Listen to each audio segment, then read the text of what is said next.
ഗണപതിക്ക് കൊമ്പൊടിഞ്ഞതറിഞ്ഞ ഗണപതി വേലായുധനെ ശപിച്ചതിനാൽ തെറ്റുന്ന ലോകം നശിക്കുന്ന ചെയ്തു വെച്ചില്ല കൊമ്പെങ്ങും വേലായുധൻ വെച്ചില്ല കൊമ്പെങ്ങും വേലായുധൻ വെച്ചില്ല കൊമ്പെങ്ങും വേലായുധൻ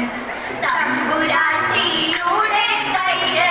ഭാഗ്യമുള്ള കയ്യ് അൻപിനോടെ കയ്യിൽ നോക്കി ചൊല്ലിടാം പൂറാത്തി അന്നരേഖ കിടക്കുന്നു തമ്പുരാട്ടി കയ്യിൽ അന്ന സൗഖ്യമെന്നും എന്റെ തമ്പുരാട്ടി ഉണ്ടാം ശത്രുരേഖ കിടക്കുന്നു തമ്പുരാട്ടി കയ്യിൽ ശത്രുവില്ലെന്നാലും ബന്ധു ശത്രുവായി തീരും പേരും കെട്ടിടും പെരുമയേറിയും നേരും നെറിയും കൂടും